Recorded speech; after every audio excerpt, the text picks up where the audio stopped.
and the undefeated Patriots are preparing for a Thursday night AFC showdown in Foxborough. Historically, Brady has dominated Thursday night football, going a perfect 8-0 in those games. Not to mention, he's been playing like an MVP and keeps getting better. Check this out. In 2007, the Pats were also undefeated through their first 6 games. But since then, his pass yards per game have increased from 304 to 342. And his touchdown to interception ratio also improving from 21 to 2, now 16 to 1. His QBR has slightly decreased, but still, this might be Brady's best year ever. We asked you guys to answer that on Twitter, and here are your results. Over 60% say yes, it is. And for this conversation, we welcome in Darren Woodson. Good to see you, as always. Do you agree with the fans here? Is this Brady's best season ever? Because he's had some pretty good ones. He's had some great ones in 2007. You just talked about it in 07. I don't know if you can get better than 07. Right. You know, you had Randy Moss on the outside, throws for 50 touchdown passes, 4,860 yards. That was the best, in my opinion, in my time of watching football, was the greatest offense I'd ever seen. I mean, coming to town, they were going to put up points, and you know it. Now, you played against Brady. I played in Foxborough. In which year? Had to be 02. Okay, I got it. Had to be 02 in that time. Super Bowl years, those years. Yeah, and they were strong then as well. And that's what you like about Brady. Brady has not changed. And we've always tried to discount what he's done in the past.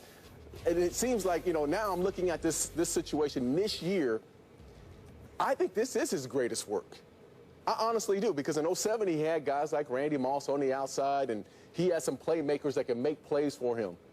Right now, Gronk is the only big name on that offense. Yeah. You talk, you know, Julian Edelman, as much as I love him and what he's doing, that's all good. Danny Amendola, these guys, could they play on other? Brandon LaFell, who can't catch the ball half the time on the outside, could they do these certain things on other teams? And I just don't see it.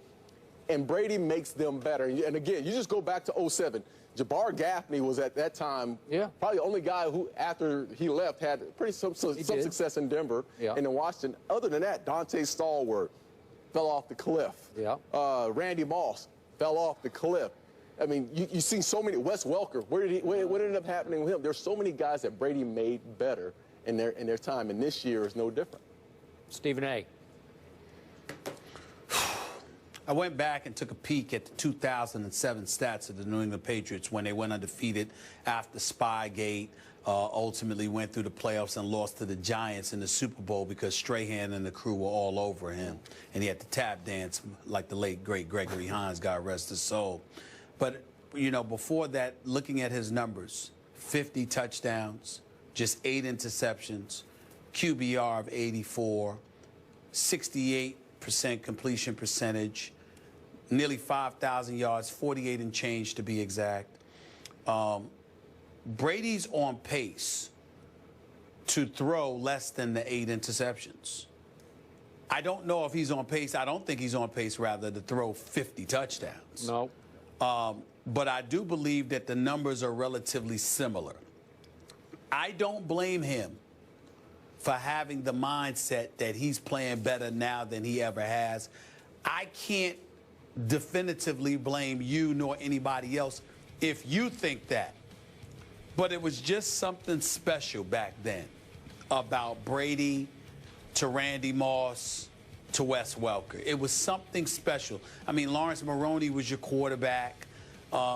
But I just looked at it, Skip, and running back. He was a running back. He was a running back for them. In all honesty, guys, and Molly, here's why I think back to 2007. It's one moment that I'll never forget about Brady as long as I live. They had Randy Moss on a fly pattern, if I remember correctly, Darren, and they missed it against the Giants in a final regular season game. They missed it. The very next play, they called the same play.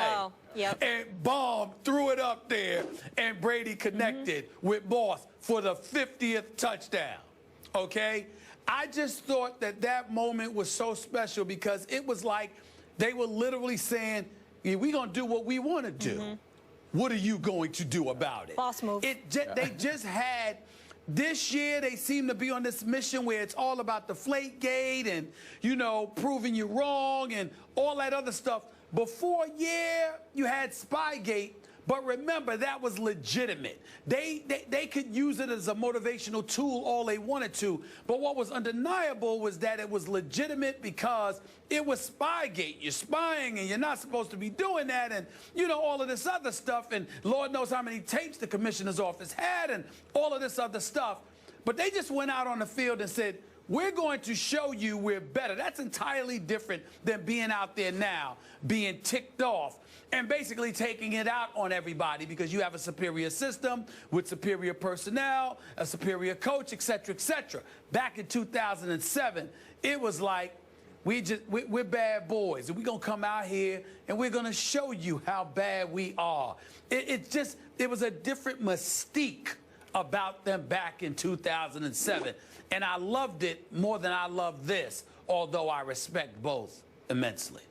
Okay, did you love it more in 07 because Brady was throwing to a man who caught 23 touchdowns from him named Randy Moss, who was the greatest deep threat in pro football history? Well, that obviously has something to do with it, Skip, because it's the show. It's the show. Like, for example, when I watch Brady, I marveled at his performance last week, but it was, to me, Skip, you can appreciate this. Darren, you can appreciate this. It was a Kenny Stabler kind of performance to me last week. You know what I mean? Just picking you apart, you know, systematically marching you downfield and just making one throw after another and just demoralizing you. In the case of Randy Moss, he was a show in and of himself. But he still, as great as he was, he still wasn't Tom Brady. And it was just something special about watching that team that year. It's beautiful now, but it was really special in 2007. It was some special moments up in there, man. It really was. By the way, Kenny Stabler could throw it to the other team on occasion, like a lot of times. But remember, Tom Brady this year has so far 12 touchdowns to one of the worst luck interceptions in the history of interceptions, where it's basically a catch by Edelman that gets bobbled into a pick six. Yeah. Okay, so in 2007 through 6 games, he had 21 touchdowns, so 21-2. Now he's 16-1, which should be 16-0. I believe, going back to this past Super Bowl, Tom Brady has played the greatest quarterback of his career, including the Super Bowl. Is it Deflategate fueled? Yes, it is, I believe, because this guy can be a psycho competitor. And once he decided that these are bogus, trumped-up charges aimed at him, not at his head coach, not even at his owner, at him, then he said, okay, NFL, watch this. But he's having to do it now. And let's look at degree of difficulty. And I hit Stephen A. with this at the start of the show.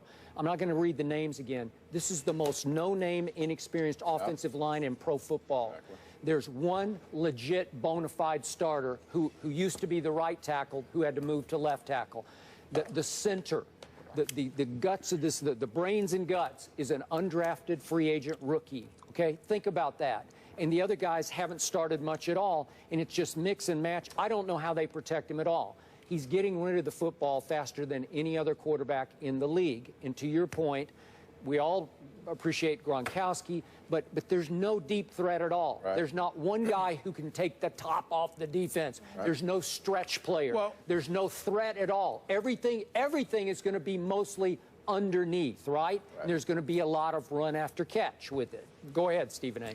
Well, Skip, and this is not so much of debate as it is a question for both you and Darren. Darren, because he's a Super Bowl champion. You, because you've been covering the sport for over 35 years. I will defer to y'all when I ask this question. You just acknowledged that Tom Brady gets rid of the football relatively quickly. And because he's so skilled at doing so, and New England's so skilled at their short precision passing offense, isn't it plausible that when you keep bringing up the offensive line, that, dare I say, it's not that big of a deal because you can't send the house to Tom Brady because you constantly have to look for the little dip and dunk play here or there. Look at what happened with Rob Gronkowski and that touchdown last year when the Patriots gave up the blitz on the left side from the New York Jets. They didn't even block them because Tom Brady knew that that would leave Rob Gronkowski wide open. It was a play that they had manufactured during the game because they saw what the Jets were doing and they had that kind of switch up going on. I'm saying if you can't send the house at him because he's getting rid of the ball so quickly, then why make such a big deal I think about that's the offensive line that he's working with? You know, I think that really speaks to his brilliance. I really do. I mean, exactly what you just said. It speaks to his brilliance because of this. When you have that open field, and they like to throw the ball, they're not going to run the ball consistently. They're going to throw the ball. They run the ball last week 5 times. Yeah, they just gave it up. Yeah. He is finding the mismatch that he wants to find. And he's seeing the entire defense. So when the defense gets lined up, he's finding he knows what defense they're in. And this is what speaks to the brilliance as a quarterback. You have to make a quick second decision. That decision has to come in and out, and the ball has to be out of your hands because you know that your offensive line can't protect. Yeah. So find the mismatch, go at that mismatch. Brady has been perfection. You just look at everyone else around the league. I looked at Matt Castle last week with my Dallas Cowboys. Yeah. There's mismatches, there's one-on-ones, but he can't find a one-on-one, nor can he pull the trigger to make the decision. But Darren, here's what I'm asking you. Because of the brilliance of Tom Brady, his football IQ, isn't it plausible that guys are actually scared to rush after him? Yeah. Because you're constantly watching. Absolutely. Oh, my goodness. So that's what I'm saying. But that's what I'm saying when I talk to Skip about the offensive line and why it's not a big deal. Because you can't come at him the way people would normally come at him because he's so brilliant. You don't know when he's setting you up to come at him, just so he could dip it to somebody else. That's my point. Okay, you're right. But to Darren's point, it's extremely difficult to see the mismatch pre-snap and execute it and make the right choice. Because if you guess wrong, if you read wrong, it's going to be going the other way like Matt Castle was. But not for him, not for somebody that's been around since 2000 and has played at an elite level for the last 10, 12, 14 years. It's not difficult for him. That's the point. You can't sit up there and go like this. Do you see how difficult that is? No, that's not. He knows what he wants to do. They're trying to figure out what Tom Brady is going to do. He is a complete master of his offense in New England. Most quarterbacks are not a master of their offense. So, bottom line, you're saying you are not impressed with Tom Brady, correct? No, I'm not saying that at all. Well, you're discounting what he's pulled off. No, I'm saying to you, you need to stop bringing up the offensive line because it's really irrelevant when it comes to him. He doesn't need an offensive line. He could do this without a line, right? Right. They shouldn't even send a line out there. He should just go out there by himself. You don't really need one. You know? He really doesn't need one. Dude is so nice. We will leave it at that. I'm so excited for tonight's game. I said this earlier, Darren. More excited to see what the Dolphins do against them. And you're sticking with us. Up next, we're talking your Cowboys. We got Cowboys lovers and haters here for this next one. We've got some news. Dez back on the practice field, but could Joseph Randle be on his way out? We have a Big D update on the other side of the break. Stay here.